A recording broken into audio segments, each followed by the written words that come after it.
the topic of mindset now. Okay. I am excited to have you share or go deeper into this concept, what I call the happy mind. Okay.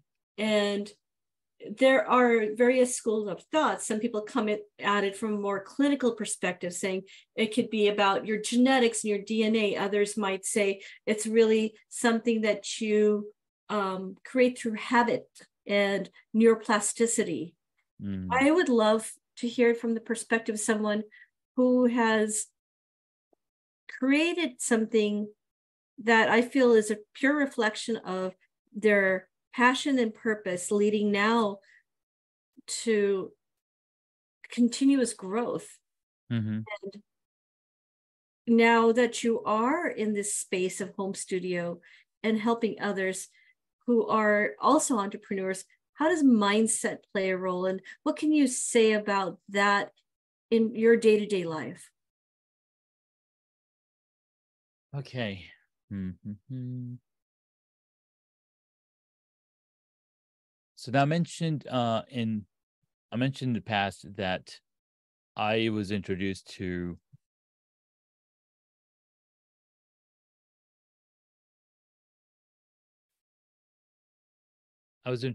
Tony Robbins a few years ago.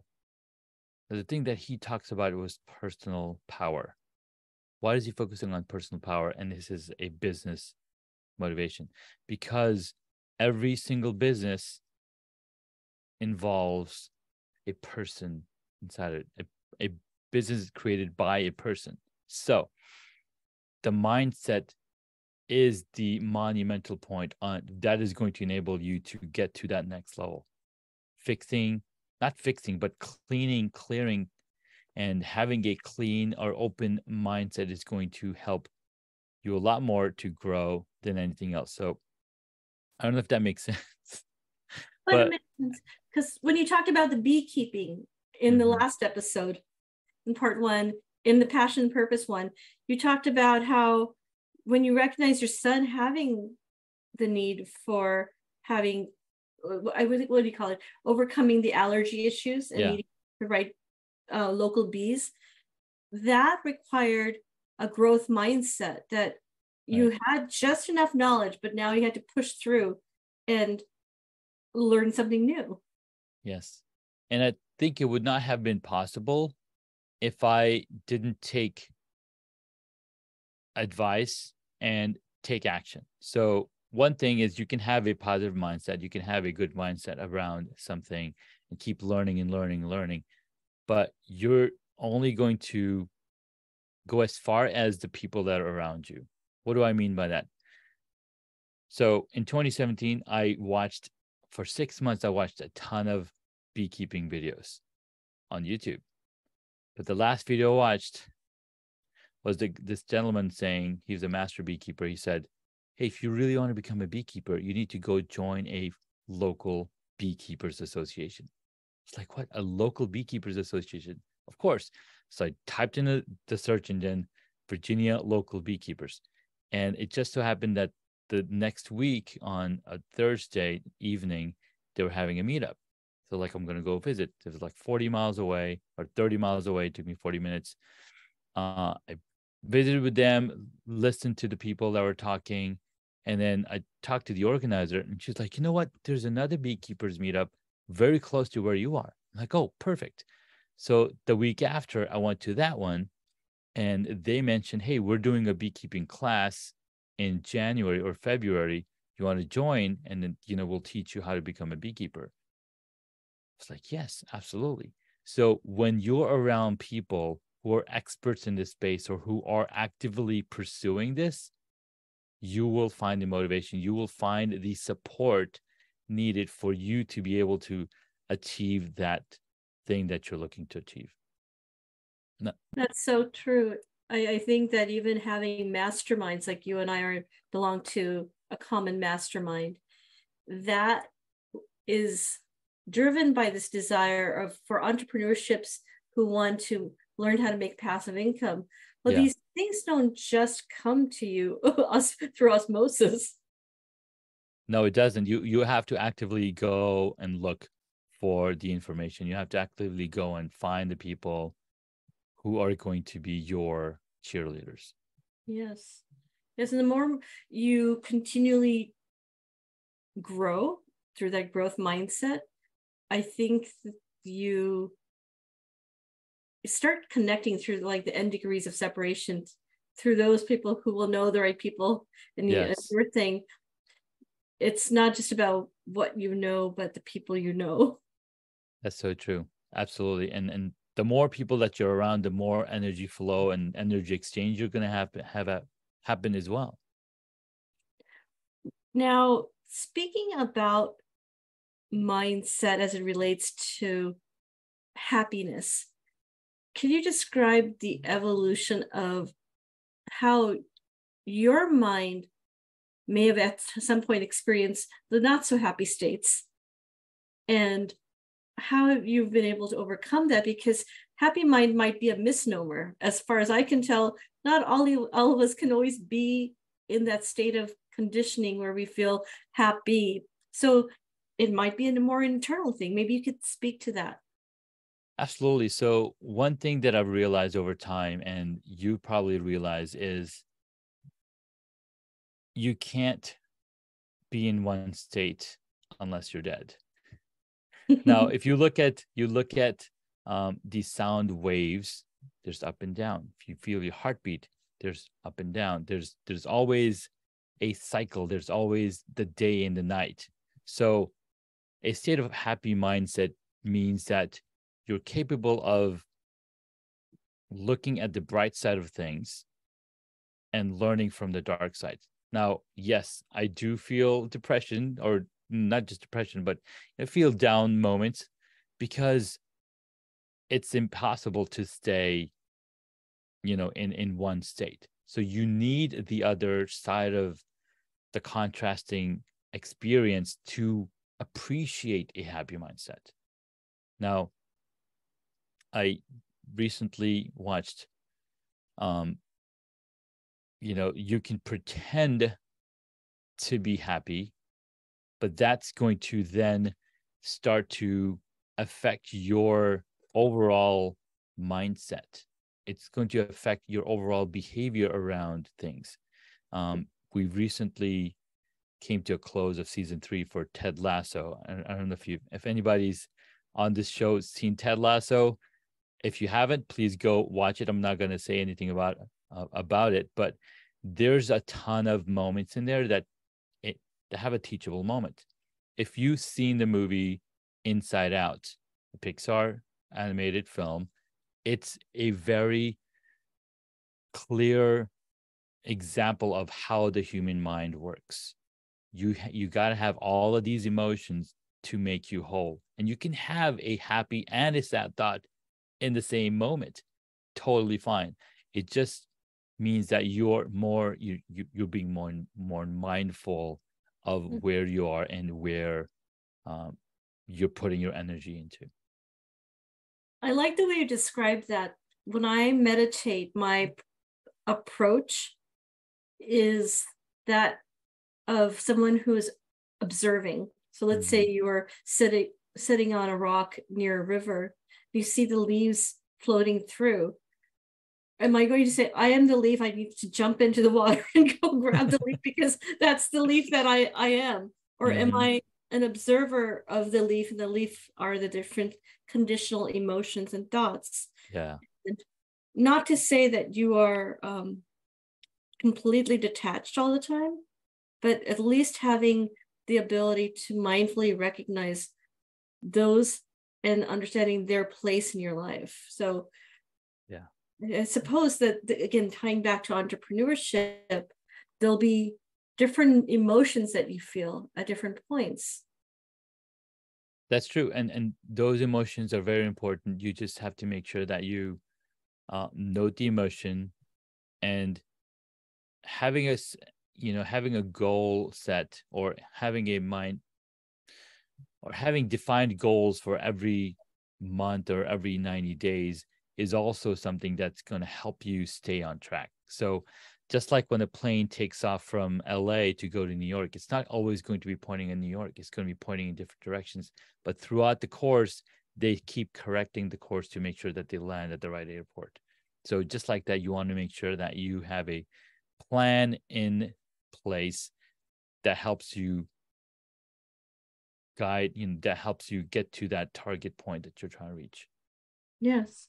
And working backwards, because again, going back to mindset, having the ability to say, I've set these goals for myself. And then you're also training your brain through neuroplasticity. Yes. Thinking this goes back to, are you training your brain to be happy? Well, perhaps you are, because you've set the goals. You're becoming detached to some level, recognizing the merit of emotions that come with achieving goals or experiencing challenges, which, by the way, Junaid, I don't know about you, but we all have some challenges, right? Absolutely, we do. And one thing that I just remembered was, why are we focusing on a happy mindset, right? Because it requires energy. Yes. Right?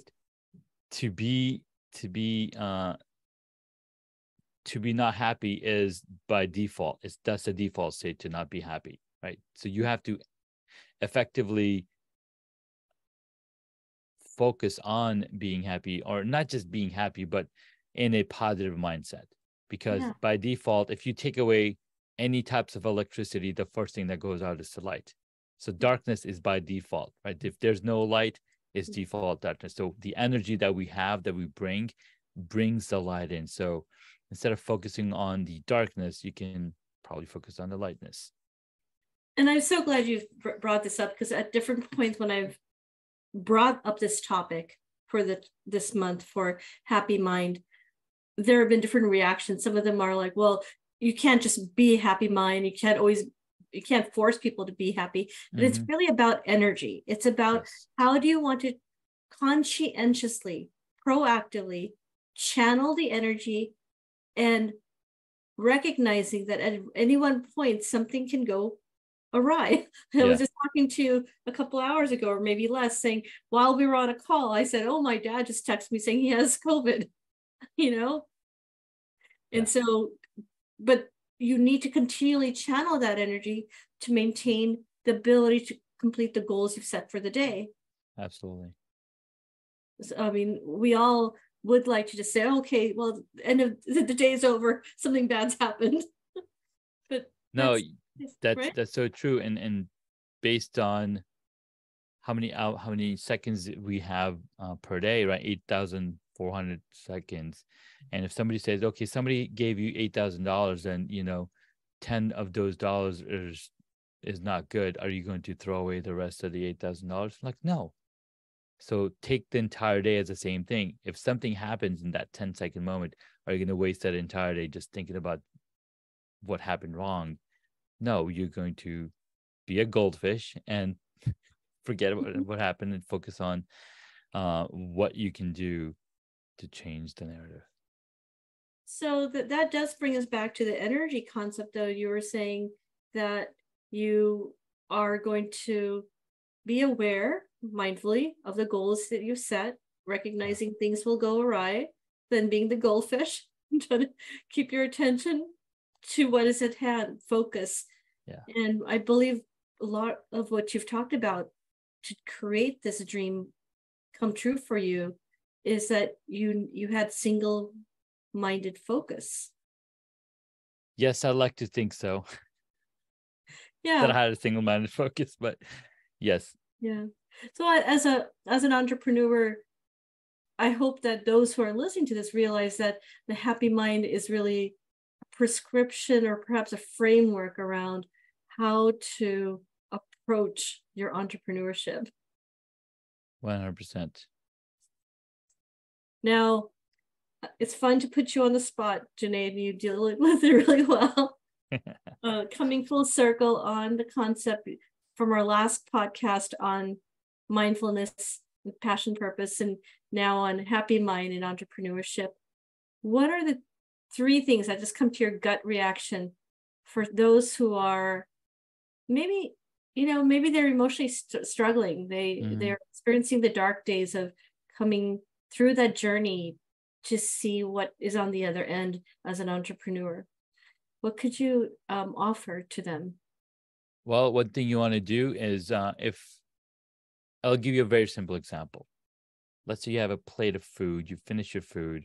What do you do with that plate? Oh no, this plate is so dirty. I don't know how I'm going to deal with this dirty plate. What do we do? Well, we put it under clean water. And what that clean water does, it washes the plate right out. So take your mind as the same thing. You need to put as much good stuff as you can in that mind of yours for it to start recovering and healing. So listening to good content, listening to good books, listening to good stuff is going to help you get out of it, get out of that slump. The number two thing you want to do is reach out to your people. Reach out to your friends, reach out to people in the same space. Maybe you're part of a community, maybe you're part of a group, a mastermind, or whatever it is. Reach out to other people and tell them, hey, this is how I am feeling. Can somebody help? And the third thing that you can do is create a video of your emotion and just let it out. Just let all of it out, because when you let it all out, guess what? You're creating space for new stuff for your mind. So you got to empty that cup. You got to clean that up cup. You got to flush it out. It's all going to happen only if you take action in that way, because we can live in darkness and sadness forever if we don't pay attention to our mindset. That is wonderful. It maps really well, those 3 points you just made, to what I call the relax, revitalize, and reset. So every day I start off my day with what I call the orchestra of mindfulness practices. It's not just one, it's a multitude of things. So like you were saying in the beginning, you start off your day, you could be doing multiple things. Maybe it's a short meditation. It could be a mantra that's a positive affirmation. Then you lead it to perhaps a conversation with a friend or spouse or someone who resonates with your value system, who's always there to encourage and also there to be honest with you. Yeah. And the third one that you mentioned also has worked really well. I may not do it on video and express my vulnerability on video, but sure, even on journaling and just putting it on paper, you've now emptied that space and released that. And I call it the reset button. You've allowed yourself to reset. 100%. No, that's beautifully said. I like the 3 R's and the alliteration. Alliterations, yes. Yeah. Well, thank you so much, Junaid. I have in the show notes, we'll have in the show notes how people can reach out to you. You are a wealth of knowledge, not only about home studio design, user experience, beekeeping, perhaps even. And one of the coolest parts is that you are a mindset and mindfulness practitioner to the T. You do it and you walk the walk. Thank you so much. I appreciate that. This was a ton of fun, and I love going in deep conversations about the mindset, the mindfulness, and how you can use technology to level up your space and your identity. Yes, absolutely. Thank you so much, Junaid, and I hope you come back in the future. Absolutely. Thank you, Shilpa. Take care. Take care.